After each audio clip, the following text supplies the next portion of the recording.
We now got vid on video.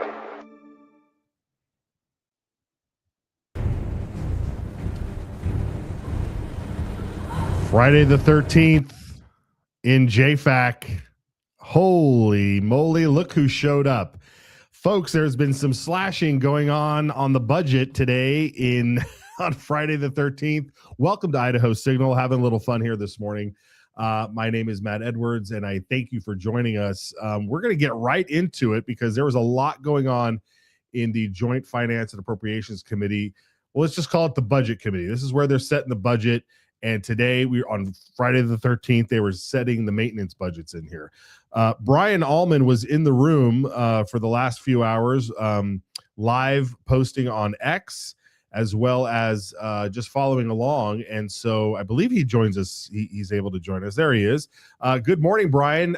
Scary day there for some, not for all, in that room.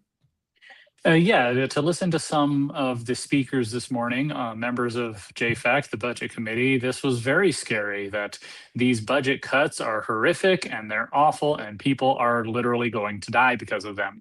I mean, literally going to die. Let's play that clip. Do you have the die clip? Listen to this. I have so many comments here, but they're all about cutting staff, cutting services, clients relapsing, and we know with the hits to Magellan, the ACT team was canceled, and on the day they presented, there was another death. So now we've got 2 people who have died as a result of these cuts. I think this is really, really troubling, and we keep going backward, and I will oppose this motion. Brian, now, of course, we don't want to make light of people's illness, their conditions, dying, but to say that it's simply because we're cutting the budget, which hasn't really even happened yet, that these budgets haven't even passed yet. And we're talking, and they're already blaming things on the budget. And in addition to that, like you said, the governor's 3% cuts went into effect, late last year. And then now they're talking about an additional 2% cuts for next year. And yeah, they haven't even gone into effect yet. They haven't been passed yet. They just this morning, they went up to the floor. But remember, our state budget has increased 50, 60% just in the past 5 or 6 years. You go back to the budget in 2019 before COVID and all that federal money, and it's at one level. It's like $9 billion or something, and then now it's over $14 billion. So how does going down 3, 4, 5% now mean the end of the world? How did we get by before all these increases? It's you get people in this mindset where not only does money solve all the problems, raising taxes and then using that for whatever you think is a good idea, but then you talk about taking a little bit of that away, and they act like it's the end of the world. It's literally an addiction. It is, and they literally think it's the end of the world. Let's listen again to Democrat Senator Melissa Wintrow and her some of her fears and how Co-Chair Tanner took it. Comments. Senator Wintrow. Thank you, Mr. Chair.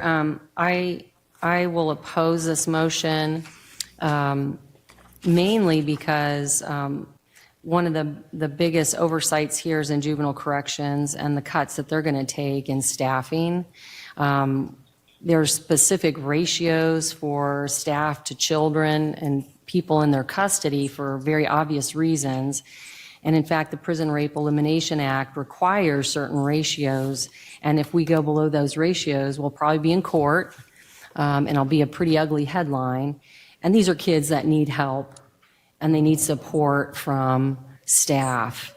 It will also cut into substance abuse treatment and staff connections with those kids. And when you think about it, these are kids that are coming from homes that don't have a lot of structure or support. They need all the help they can get. And to be cutting again right here is just inappropriate. And I think it will cause greater damage in the long run. And I just can't support that. Thank you. I'm sure the working group is going to look forward to working with you on your issues. See no other. Mr. Chair. Yep. Mr. Chair. You got another comment? Mr. Chair, I know we have a friendly relationship and we like to joke with each other, but today is probably a serious day. We shouldn't.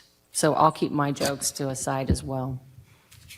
I wasn't joking. I was saying saying that it's good for you to be able to go work with the working groups on some of the issues you have. So thank you.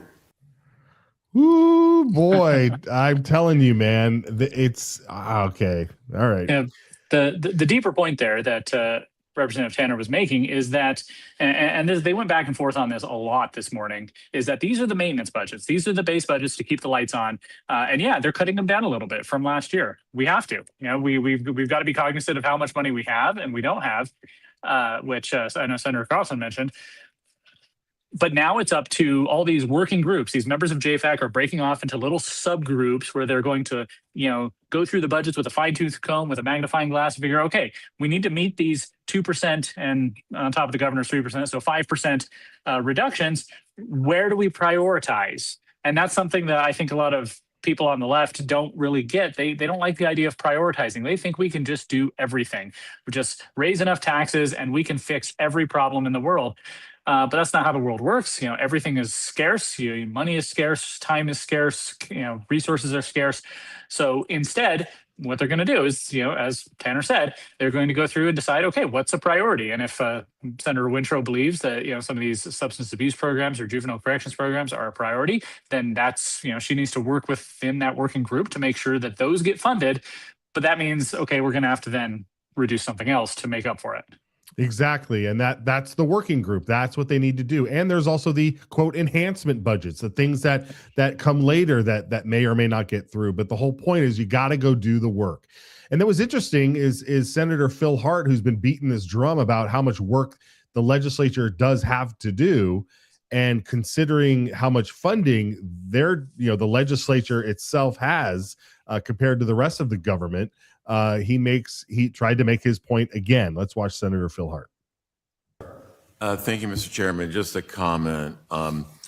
The legislative branch's budget before us is $13 million.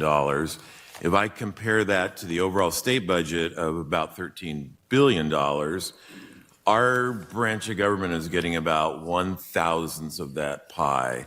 So given that that's the bandwidth we have to work with, I think we're going about this the way we have to. All right. Thank you.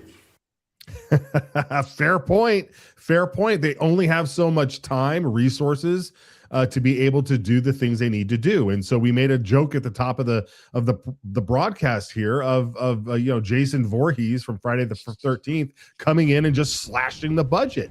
And there's no way around it. I mean, this is what has to happen. And quite frankly, Brian, I'm like, this is what has been needed. This is what the people have been calling for years, especially as you point out, that our budget has grown 50 to 60% in just the last 5, 6, 7 years. That's right. And, Senator Hart, he's been, beating this drum for a while. And I think it's worth, focusing on a little bit. I wrote an article about it last year when they were debating the pay raise, that we have, it's supposed to be a co-equal government. The legislative branch is our 105 legislators who are elected by us, and they're supposed to make laws, including setting the budget. That is their constitutional duty. And then you have the executive branch, which is supposed to implement those laws, carry out what the legislature passes. But they are full-time. They are a massive bureaucracy, whereas the legislature is just these 105 men and women who are here for 3 months out of the year and paid, $25,000 a year. And yet we expect them to do the work of holding the executive accountable. Yes, absolutely. Yeah. Excellent. Okay, let's watch another exchange here. Because it wasn't just the Democrats that were so scared of all the spending. There was a lot of frustration from some of the more progressive Republicans in the room, specifically here, Senator Cook. Let's watch this. I only want to speak once today, and that's on my plan, is just to speak once and hold your applause for that, if you would. But I'm only going to speak once because I believe the critical flaw exists in all of these budgets. And so let me just explain, and then I will be quiet. Last Friday, we added a 2% cut on top of the governor's 3% for the fiscal year of 2027. Since then, we've seen the impact statements. You've all seen those. You've seen those in your working groups. You know about it. While across the board cut feels really, really good. It's simple, it's easy, but the truth of it is it cuts the lean departments as well as the bloated departments exactly the same percent. We're ignoring the risk that the departments have stated. I admit that I initially thought when the department says, if I cut this, this is what happens. I thought, oh, you're just crying wolf, that they're really not going to happen. But then I started looking into the numbers and I started making phone calls. Let me just give you 3 examples. The pardons and parole. An extra 2% cut saves the state $87,100 by eliminating 1 investigator. That investigator... Mr. Chairman, Yes. point of order. I think we're talking about the legislative budget, correct? That is what we're supposed to be discussing right now. So That is exactly what I'm discussing. This is the inherent flaw of... Senator, 1 second. You were discussing a whole entire different budget than what we're actually looking at in the motion that's before us. So if you would bring it back to the legislative budget, if you want to discuss that, there are those future budgets that have those issues in there. So if you would mind sticking to the legislative budget that we have before us, I appreciate it. Yeah, 2 things there, Brian. One, exactly the point that he brought up, trying to use an example from another budget to talk about the current budget. But the whole point, Brian, here, is this across the board cut. And when he said, it was kind of like a dog whistle. When he said, are there lean departments and bloated departments? I was like, okay, well, I'd love to see your list because I haven't heard a list from you that anything is bloated, right? Well, right. I mean, he claimed in a previous JFAC testimony, Senator Cook, that he'd been looking through the budgets and there were some where he could cut $10 million. Of course, he's probably thinking about the parental choice tax credit. Right. That's not a budget item, but it's obviously we talked about his bill to try and reduce that. The across the board cuts. I talked to somebody who's on JFAC prior to the session starting, and they were saying that the across the board cut is the most fair way to do it because it first of all, it treats everyone equally. I mean, even with the carve outs for public safety and education and all those things, but then it forces the the working groups in JFAC to work with the agencies to find, okay, this is our target. We're going to cut from here to here, and now we've got to figure out what to do. And both Senator Wintrow and Senator Cook were using examples of, well, this cut is going to hurt this, this, and this. Well, that's what the working group is for, to figure out, okay, if those are priorities, we'll make sure to fund those. But that means we have to cut somewhere else. If you don't set that target, then they're just going to come back and say, everything's a priority. We can't cut anything. Well, we tried, but this forces them to actually make those cuts. And I think that is a good thing. It is, because every time they look at one particular item, they go, well, why would we cut that? If we cut that, it means that this will happen. And it's like, yeah, that's the consequence of losing, losing that position or losing that program. But we can't do it right now. You're going to have to pick up the slack elsewhere. All families have to do that when their budgets decrease. It just happens. All businesses have to adjust when their revenue decreases. I mean, how many times have you picked up the paper and seen, oh, Starbucks is closing, 14 stores across the region. Walmart is pulling out of San Francisco because they keep getting robbed. I mean, I feel like this is, the government is not immune to that sort of thing. And you're talking about people's taxpayer money. And just as we saw, when you stimulate the economy with tax cuts, it actually does stimulate the economy. Cook and Tanner had some more exchange. Let's watch that. He wasn't lying, or he was lying when he said he only wanted to speak once. Let's watch this. What I'm saying is you are putting at risk. You are putting at risk because you're saying, and we have been told this, including our co-chairs, that we can fix this later as enhancements. And that is true, you can. But are you willing to gamble millions of dollars by fixing it later? Once you pass these maintenance budgets, they can go across the floors, they can be voted on, and they can be passed. And then constitutionally, we have done our duty. We have balanced the budget, and we can go home. There's nothing that says that these enhancements, these fixes that we're supposed to do will ever make it to the floor. What I'm saying is you are gambling millions for a couple of $1,000 cuts. And so I'm asking you to think that. So what would be the path forward? What I'm saying is you make a motion today to remove these maintenance budgets from the agenda. Second, to reconsider, do a move to reconsider the 2027 5% cut that we did last Friday. Third, that we revote to restore the 5% across the board cuts. And finally, adjourn this meeting and let us go do our work that we were elected to do. You were elected to go down and look at these budgets individually and find where we can cut it. That's the responsible way to do it. We don't cut things across the board. That's what we need to do. And so members, you were elected to make hard decisions. Not an easy decision. So with that, I'll shut up. Thank you. Well, thank you, Senator Cook. I will speak to it just briefly. I think you had stated in there that it felt really, really good to take these cuts. I disagree with you. I think this is a very difficult decision in general. We do have a maintenance budget process. We do have an enhancement budget process. What we needed to make sure that what this committee actually had before it was something that gave the maintenance budgets a structural balance for the bottom line, and that's what we did. Now, going forward from the enhancement budget, I think the senator, what his concern is he's fearful that all of a sudden he's not going to be able to get anything additional out. Now, that is why we, the co-chairs, are not in the working groups. This is you guys. This is the committee itself to go through these working groups, to go through and add in and bring back down other areas that they see. If there are concerned areas, and I've heard of several that different people have brought forward to me, some of them I'm less concerned with. Some of them I agree with them 100%. There are concerns there. But that allows you guys to do that work as a committee. Now, we still have to send those ones to the floor. They still have to go through the floor up and down. That's another concern from people. We can't control every last concern of what happens with our body. It'd be nice to just control everything from this body and just say, we're going to go. But that is the work of this committee. And that's what when you sign up for JFAC, that's what you sign up to do, is go through and do a lot of this work.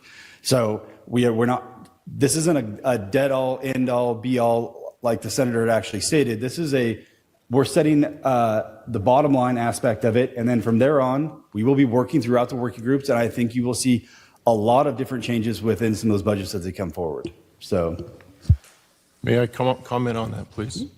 if you want to comment one more time, you said you were done, but I mean, if you want to go one more time. Well, you brought up and questioned what I was saying, so that's why I would like to comment, if that's okay with you. Sounds good. Go for it. So you were saying a structural balance, and that is true. But that's what we voted on when we decided on projected revenue. We had a structure. And now you went and put some of these cuts in that you and I both know is going to cost the state millions of dollars if we don't get a chance to fix it.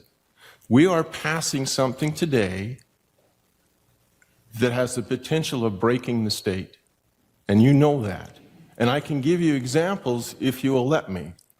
Thank you. Thank you. I believe in no way that this will actually break the state, so. Yeah, so here it is. This is the battle between a progressive Republican and a fiscal hawk Republican, right, Brian? Sure. It comes down to that difference in worldview. Is the solution to every problem more government spending, or should we reduce government spending, stop the government encroachment into the private sphere, lower taxes, which will actually stimulate the economy? That's what we've been riding on for the past 15 years, outside of the COVID blip.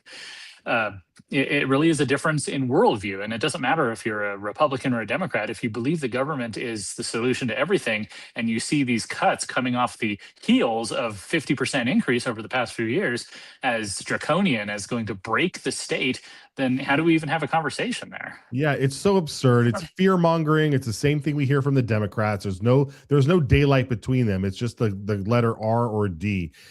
Brian, bring people up to speed a little bit here if they're not familiar with maintenance budgets, enhancement budgets. What are we talking about here when we're saying, hey, we're just doing this part here, and you're going into your working groups and you come back later with some other structures?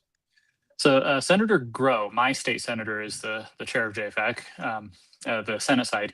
He always tells people that when he first got on there in 2018, 2019, it seemed like it was just a rubber stamp for the governor. The governor would come in, say, this is our budget, and JFAC would say, yep, sounds good to us.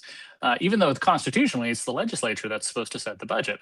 And so over the course of several years, he eventually became chair. He became co-chair along with Wendy Horman, who's now moved on to Washington, D.C. And they created this new process where they take last year's budgets and roll them up into 10 bills. And these are your maintenance budgets for different chunks of agencies. And they're basically, that's the stuff that they've already approved last year, the stuff that's necessary to keep the lights on and keep the doors open, as they say. And they make that the base. And then they come in over the rest of the legislative session and create enhancements for each different agency. Okay, what do they really need? What are they asking for? What new things do they want? And that gives them more time. Once they get the maintenance budgets out of the way, that means they've fulfilled their constitutional duty. And so there's not this big, thing hanging over their heads for the rest of the session. Now they can slow down. It's blackmail. Sometimes, sorry to interrupt you, but sometimes it's blackmail. We've seen it used as blackmail at the end of the session where they're like, well, we got to pass this budget. Well, if you don't get this bill done, we're not going to pass the budget. We're going to stay here until we do. So sometimes they use it as blackmail. So yeah, sorry to interrupt, but continue. Yeah, you're exactly right. They would hang those budgets over the legislators' heads because remember, once that comes out of JFAC is still a committee. These budgets have to be passed by the entire legislature, the House and Senate floors. So what they did this morning, they passed these 10 maintenance budgets. They're going to go to, they'll send 5 of them to one side, 5 of them to the other. And then once they pass, they have to switch sides and be passed by both sides. And the people on the floor, they might have some questions. But when it comes to the enhancement budgets, the stuff above and beyond, now they can't hang it over their heads because these 10 will be done. And they'll be able to really debate these new enhancements. And that's what happened last year. And when I first started watching the legislature, having a House or Senate floor vote fail on a budget was unheard of. They almost always just sailed through with, a few fiscal conservatives voting no, but the majority just saying, yep, we trust JFAC, we trust the governor, let's get it going. Now what they do is they'll actually kill them. They'll say, this is spending too much and we don't like this. So we're going to kill this bill, which means JFAC has to come back with a new bill and try and adjust it to what the legislators want to see. And I think that's a much more in-depth process, a much more rigorous process. And it's really the culmination of years of work to get us to the point where the legislature is actually involved in the process rather than just rubber stamping what the governor and the agencies want to see. Yeah, and there's something interesting here as well when it comes to voting no on a budget, right? Because when you vote no on a budget, whether it's out of because it's ballooned so high, or you vote no because you think it cut too much, the effect is the same, right? It's you go home and your opponent says you voted to defund X, you voted to defund something. So, I mean, all these guys here who've used these tactics against their fiscal hawk opponents, they don't like these budget cuts. So they're voting no. Well, guess what? Somebody out there might just start dropping mailers saying you voted against education. You voted against Medicaid. You voted against grandma and little grandchilds. So it goes both ways. And it just exposes the deception that is and the politics that goes on with all of this stuff.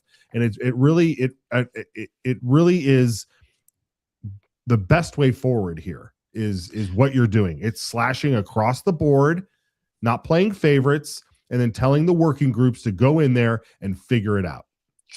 And one more thing to add there. 2 years ago was the 2024 legislative session. They were implementing the maintenance budget process for the first time. Wendy Horman was out sick one day. It was on Groundhog Day. I remember that. And the more progressive, moderate, big spending Republicans joined with the Democrats to completely overrule the process. They used alternate motions to, instead of putting forward enhancements, we're just going to do the entire budget the old way we did it, the rubber stamp way. And that was, Senator Groh told me that was the worst 2 hours of his life, sitting there and watching his committee completely undo all his work. But thankfully, the folks on the House and Senate floors, they stood firm. If you remember that year, there were a lot of power struggles. The House Majority Leader at the time got ousted over it. It was pretty crazy. It was fun to watch as somebody on the outside. But it does show that Senator Cook and some of the others, I think, still have not accepted that this is the way we're doing things now. They really want to go back to the old way. Yeah, they do. And we were live on the air during those days and broadcasting each day. We had told everybody who was behind the scenes, who was making noise, and it was at the time Representative Blanksma and I believe also Senator Abby Lee at the time. They were both back there doing that stuff, and we activated our audience to call in and give support to this new budget process. You guys called in so much and sent letters and emails and whatever you did to contact your legislators to get this type of budget process back 2 years ago that I was getting calls saying, can you please have people stop calling? Not because we're not going to do it, but because we're going to fight. We're going to do it. But it's getting, there's too many distractions with people calling in. And I was just like, oh yeah, sure. Yeah, we'll do that. No, keep calling. We're the ones in charge here. They work for us. They're spending your money and we're going to make sure that they get it over the line. Yeah. There's some footage from those days there too. Senator Scott Herndon, District 1, who is running, I hear he's running again against Woodward. So, yeah, very fun times back there 2 years ago, Brian. Okay, so that being said, we had did we have one more video? No, that was it. There was a lot going on. You were posting it on X today in a thread. Any other exchanges, any other things that you saw today that you just kind of felt eerie about, worried about, or do you think the way that they were voting, let's talk about that, the way they were voting, because then the budgets came up and they were all passing, right? Mm-hmm. Yeah, it was there were 6 people in the Senate and 6 people in the House who voted yes on every one of these new budgets. And that was impressive to me, especially considering what happened 2 years ago, that you have 12 people on the Joint Committee out of 20 who are holding together. They've got a plan. They're carrying it through. And I told several people during the hearing that if you'd told me a year ago that we'd actually see JFAC cutting budgets, that it seemed unlikely, but here we are. And now we shouldn't get too in over our heads. They will be adding more in the enhancements. And so it's not going to be some massive draconian cut. We're not going back 5 years to a $9 billion budget. But right. I think they're making a lot of improvements to the structure of the budget, cutting down a lot of ongoing expenditures and turning them into one-time expenditures, meaning they'll have to come back to the legislature next year and get them approved. So it's, I think, a lot of good work. And it's exciting to watch. It's not going to satisfy everybody. The real hardcore budget hawks want to see even more cuts. But I always say politics is about the art of the possible. And this year it's possible to actually see some budget cuts. So let's get as many as we can and just enjoy the ride. Yeah, absolutely. Especially on Friday the 13th. For those just joining us, here was what it looked like earlier when Jason Voorhees walked in on Friday the 13th, ready to slash the budget. Brian, good to see you, my friend. Have a great weekend. Everybody follow Brian over on X at Brian Allman. And where else, Brian? And of course, at gemstatechronicle.com, I wrote about Senator Cook and his proposal to reduce the parental choice tax credit yesterday. And I have no idea what I'm going to write about today. It's been a crazy morning. Yeah, it has been. Maybe JFAC. So. Yes, excellent. Very good. All right, friend. We'll see you next week. Have a great weekend. All right, everybody, let's take a short break. We'll be right back. There's still a lot of stuff going on in the committee, the House and Senate floor. Not sure, guys, are they still going over there? Well, no. We'll check in on that. We'll get you up to speed as we head on into the weekend here in the beautiful free state of Idaho. We'll be right back.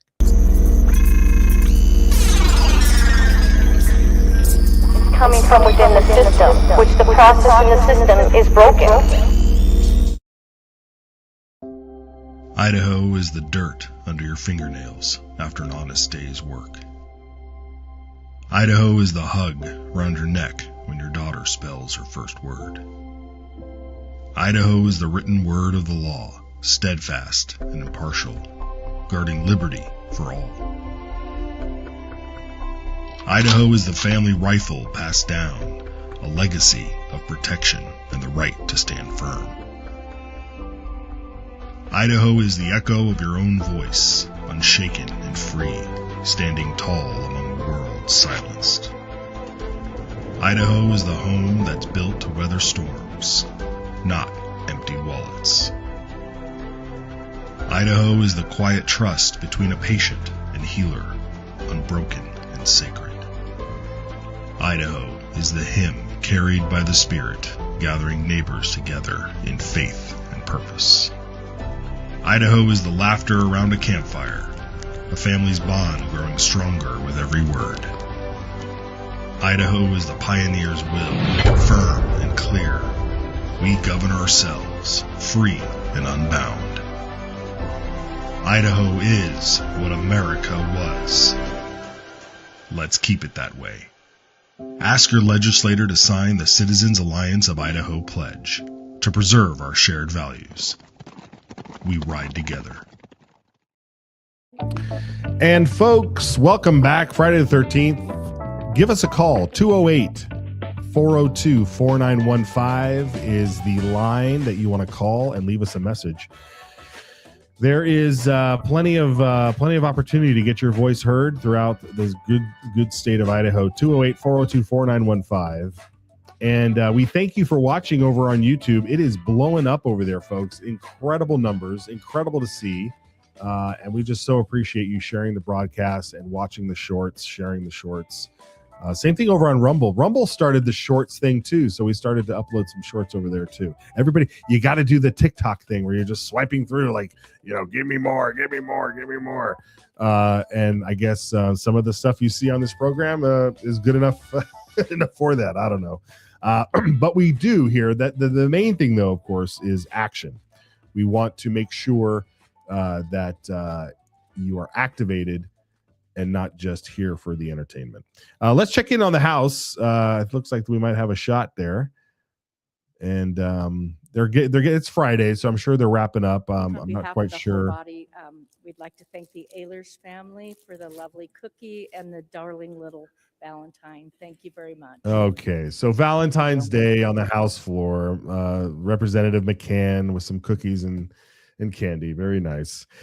Okay, folks. Well, let's see. What do I have here? What's next on the docket? Yesterday. So let's switch gears here and talk about illegal immigration and the illegal immigration population in Idaho, because they're here. Obviously, we know that they're all over the. How could illegal aliens not be in our state? Right? They're working. It's interesting. Every time we see ICE post or a news report or something where they post somebody that they picked up in Idaho, this guy was on a drunk, we picked this guy up, he had drunk driving charges, or we picked up this person, they had rape charges, and they're now being deported to Guatemala or Mexico or wherever. And it always, and we actually had we showed a bunch of photos of these guys recently that were picked up by ICE. And it always boggles the mind because, they're not just living under a bridge, right? They're working. Where are they working? All of these violent, criminal, illegal aliens. Where are they working? Are they just gangbangers? Or are they just out there selling drugs? Yeah, here they are. Like, did they have day jobs? What were they doing? Or were they just vagrants? It may be true across the board. There might be some that were just vagrants, but and I don't know when they got here, but the fact is that usually these guys are working, and I'd like to know who their employers are. So, excuse me. So ICE, when you list everything out here, maybe you could ask them where they work. What's their job, right? And find out who their employers are, because we know they're out there. So I digress a little bit because a couple of weeks ago there was a press conference where a bunch of our champions here debuted the fact that they were going to be running a bunch of bills dealing with this illegal immigration and trying to do as much as they can in state. Because remember, dealing with illegal crossings and folks that are in the country illegally is a federal issue. Only the federal government can enforce that. And so that's why we have ICE out there doing what they're doing. But in the state, there are a few things that we can do, and they've been unveiling some bills to get through the legislature to tackle some of these things. Representative Hawkins presented 2 of them yesterday as RSs to be printed. So we haven't they haven't come back for a full hearing. This is just to whet your appetite on what they're working on. The first, let's listen to the first one here, dealing with memos of is this the memorandums? Let's watch that.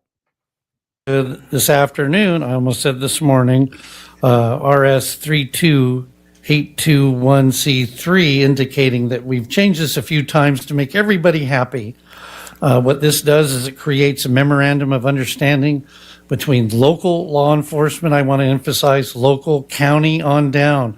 This does not include the state police. The state police already have an understanding with the governor's office and ICE and other organizations that deal with interdiction with illegal immigration and other things like that. What this, what this does is create that same thing from the sheriff down to local law enforcement. I've spoke to sheriffs. The main concern in the beginning was training. It is a 40-hour training course that those fees are all covered by the federal government. So there is no cost to the local law enforcement for that. And with that, here we are. Excellent. Thank you, Representative. Committee, do we have questions? Representative Price. For a motion, Yes. I move that we She moved to introduce it, and the committee did, and that will be on its way. And again, this is so that the county sheriff and the local police departments can work with ICE, because right now there is no coordination. You know, there's no, you got to set these coordination things up because of jurisdiction rules and all that. And it's interesting. We want to follow the law, right? That's the whole point, the rule of law. So let's just pass these things. Let's give the ability to help in these situations, and let's do it the right way. That way, nobody can come back in court and say, well, this was done outside the jurisdiction, and now you got to let me go.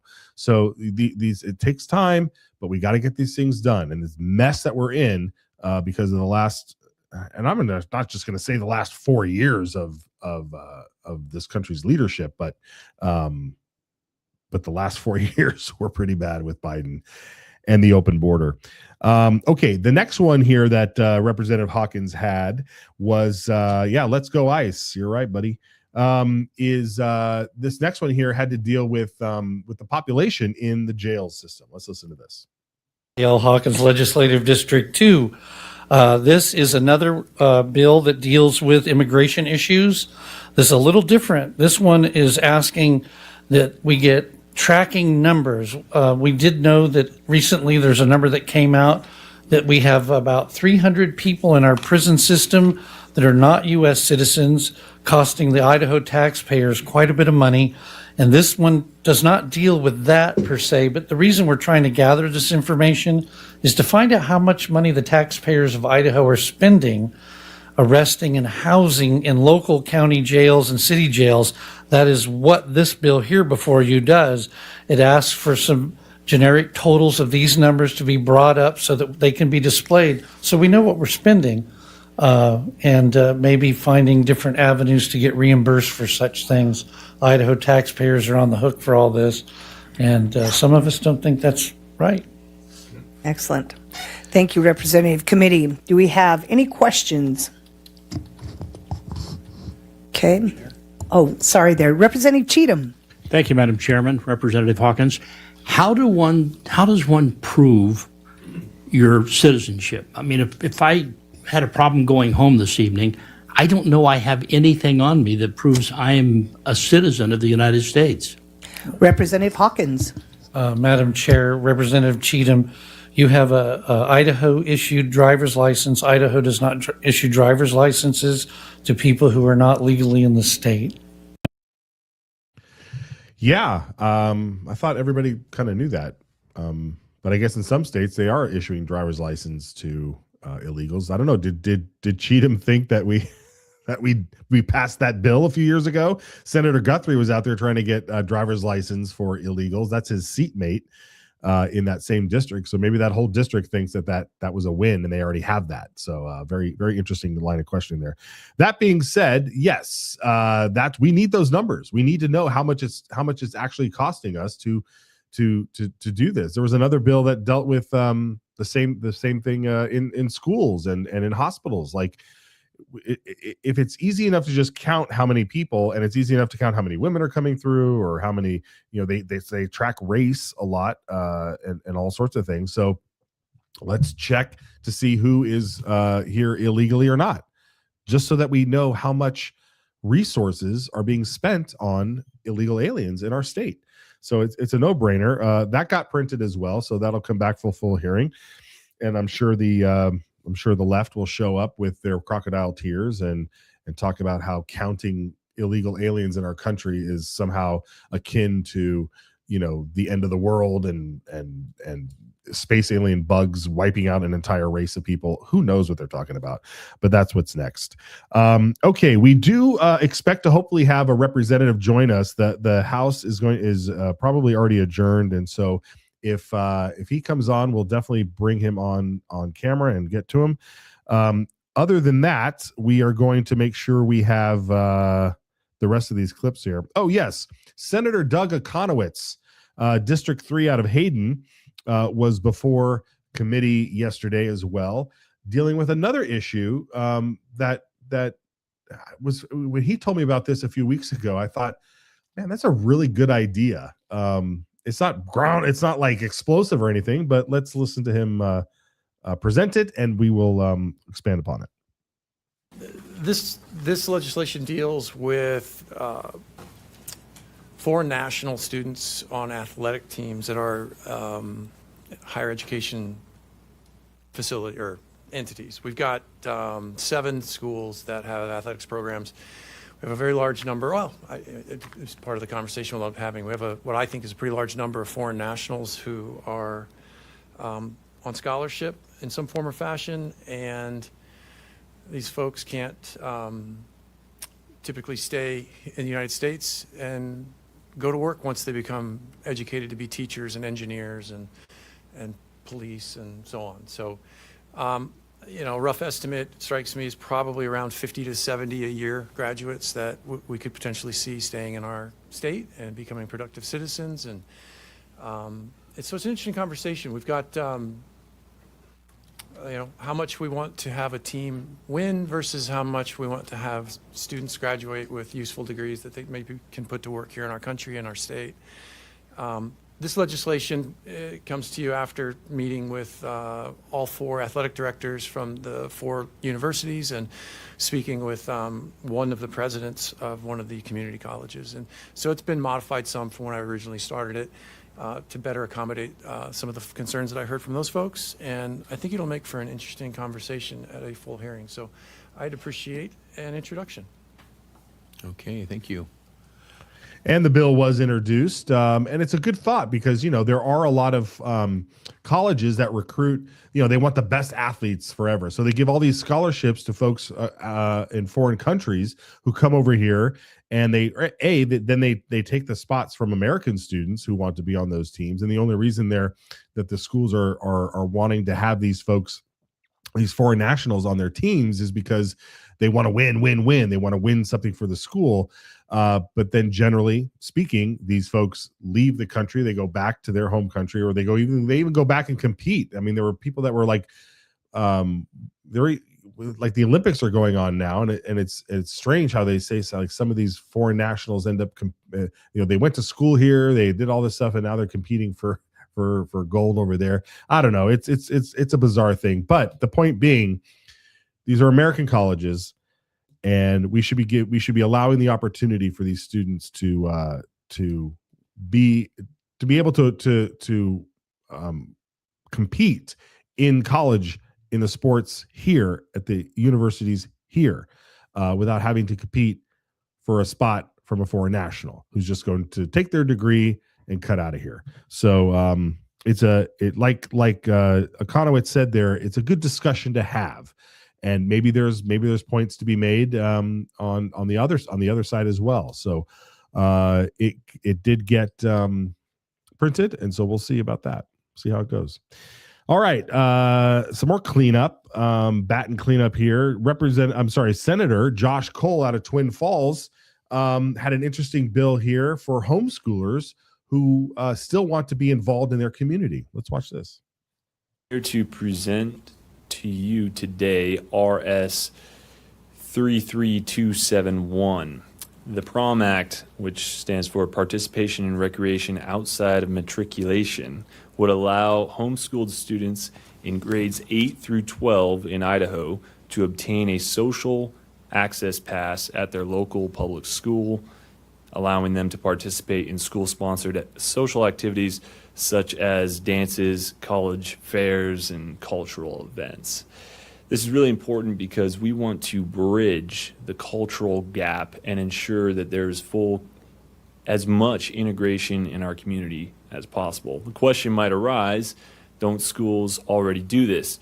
And the answer is yes and no. Some school districts, especially smaller, more rural districts, recognize the importance of cultural integration, and they work with homeschool families to get them in those events. Some other districts, it's more complicated. Sometimes districts are telling homeschoolers that they have to at least partially enroll, maybe as a dual enrollment student in the district in order to attend those events. So this is just a way to clarify that we don't need official enrollment to attend those events. As the bill stands right now, families would pay $25 per student per year in order to get the pass, and then pay any one-time fees that everyone else would be paying if it's $10 at the door for the event, anything like that. So the goal being that the districts are made completely whole through this process and no one is left in the cold. We had a small footprint with this, just having it down to homeschool students. So the number of individuals who participate in these programs is expected to be limited. This is expected to have a limited, small footprint, but allow those families who want to participate in those cultural events the opportunity to do so. So I would ask for this to go to print. With that, Mr. Chairman, I'll stand for questions. All right, and that bill did go to print. There was a one or two questions in there for Senator Cole, but I think that was a good idea. You pay an annual fee to be able to go to send your homeschooler to some of the cultural events that happen that they normally may not be able to participate in. And that's, of course, if you live in a big city, you got friends that go to these schools, but you stay at home, that sort of thing. So it's a nice community unifying event for the community, and a great way to offset some of the costs there by allowing that. So we'll see how that goes. It's nice to have that. This morning, interestingly enough, in the House State Affairs Committee was a really important bill. This bill, I believe it showed up last year or the year before, and when it made it to the floor, it didn't pass. And so Representative Heather Scott from District 2 up north brought it back again today. And there was a lot of debate on this. And what this bill did was stop. It would have saved the state $7 million at least. From all of the dues that are paid by agencies and state employees to be able to belong to some sort of professional membership, to have a membership to some professional service or some professional union or club or whatever's out there. If you're part of the association for bookkeepers, you pay a yearly fee of $250 and you get access to all sorts of things, supposedly to help your job. Well, all of these memberships are just like through the roof and costing the state like $7 million apparently. And so this was a this was a bill that would say no more. Like, you want to belong to that. If it's not a requirement of your job and you just want to belong to it, you can't have the state pay for it. Well, there was an exchange here between Representative Scott, the Republican, and the Democrat Representative Hawes, and it was pretty fascinating. Let's watch some of this. There yet? Okay. Representative Hawes. Thank you, Mr. Chairman, for a question. Certainly. Representative Scott, I suppose I'm confused because we have agency budgets, correct? Mm-hmm. And aren't they within their agency budget deciding how they're going to spend their budgetary money and their allocation? We have control over the budget, right? And so why do we need this if we are already setting the budget and the agency is doing its work for the state of Idaho, and they decide, we got X amount of budget dollars and we're going to educate some of our staff. And the way we do that is we send them to a conference and they learn from leaders from maybe all over the world about a particular subject that helps make our state better. I just don't see, what the problem is there if we're already setting the budget. Representative Scott. Thank you, Mr. Chairman. Representative Hawes, the JFAC does set the budget, but we set policy. And the policy I'm trying to get here is we will not use taxpayer funds to pay for memberships, fees, and dues that don't have the exemptions that we talk about that aren't required for maintaining their job or certification. When you look through these, if there's a hearing on this and you look through these, you will be appalled on where your money's going. And so that's my point is, if it doesn't have to do with their government job, why are we spending money on nonprofits? That is not the government's role to be funding nonprofits across the state and country. Just like U.S. aid. I mean, this is no different than U.S. aid. Follow up? No, thank you. Okay. All right. Any further questions for Representative Scott? Seeing none, the RS is properly before the committee. Really? The RS is going to get returned to sponsor for a lack of a motion. Committee, I have said that we'd pick up Representative Skog next. I just asked him if there'd be no objection. The chair is going to ask for unanimous consent to action. Well, I don't know if you caught that, folks, but after that exchange there and that really compelling comment that Representative Scott said, the look of defeat on her face was horrible because nobody motioned to send the RS to print. And Representative Crane runs a tight ship there.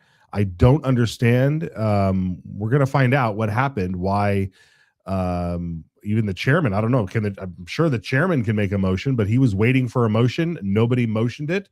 I think the tradition is it's up to the committee, and he's just, the chairman of the committee, and it's the will of the committee. And if the committee doesn't speak up, then it doesn't happen. And so, it was an interesting hearing. I think at one point Representative Crane wanted to see some penalties put in place because he agreed with it, but there was no motion. And so we're still trying to figure out where the ball was dropped on that, because that is a very important bill. And we weren't just talking about, $10,000, $87,000 here or $100,000. You're talking about millions and millions of dollars. And the point there is that they're funding nonprofits. All these membership places and organizations, they're there for a reason, and they're there to, help educate certain professions. But you and I both know that when a lot of these, especially in the teachers world, a lot of these conferences and things that these professionals end up going to, they have a lot of agendas behind them, because especially when you're dealing with people who work in state agencies, and state agencies are largely across the board filled with, folks like Estella Zamora, right, guys? Estella Zamora, the anti-ICE agitator leftist who's been stuck in our government, for over 30 years. I'm going to go off on a tangent here. but I'm not going to. Anyway, so we're just upset here that this bill died for lack of a motion in the committee. So we'll find out what's going on there. Oh boy. Well, it is Friday. Next week, folks, we want to announce we have that. I think the event at the Capitol. If you guys can throw that in there when you find it.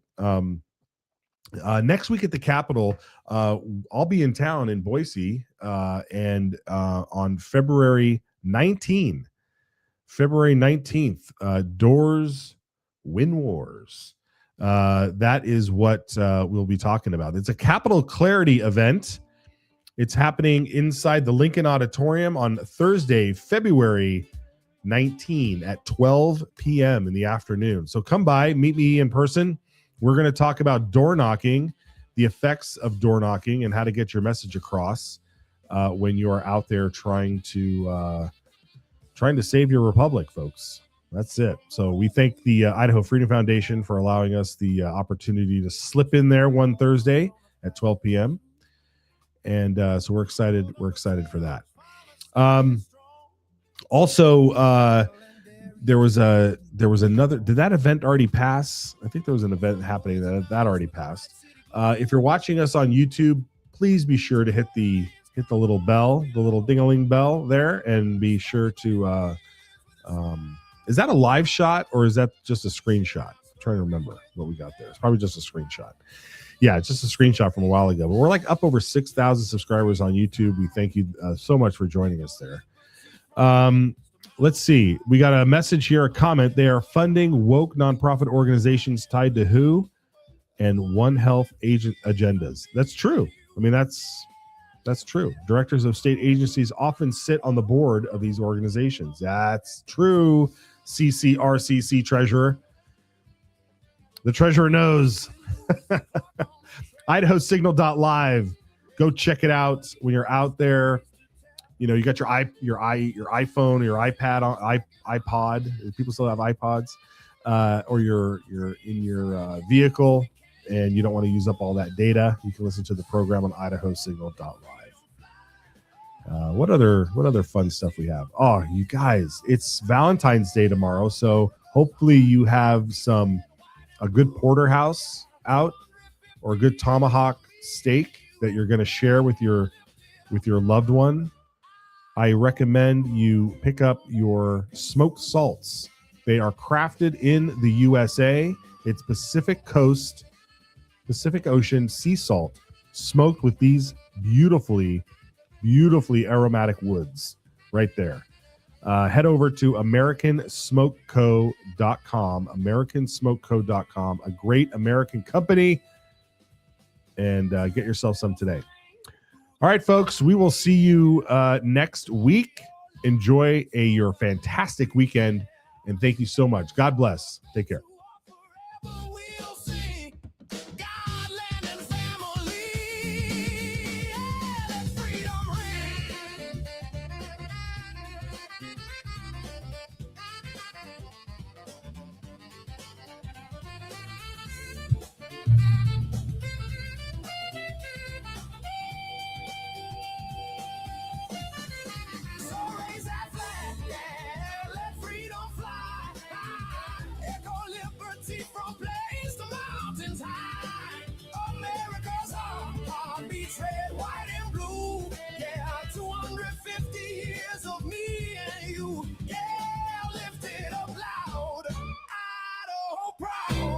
American truth.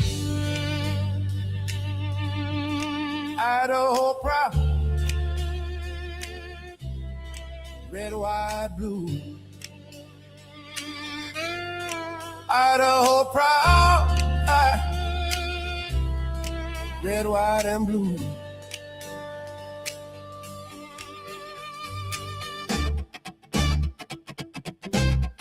Red, white, and blue.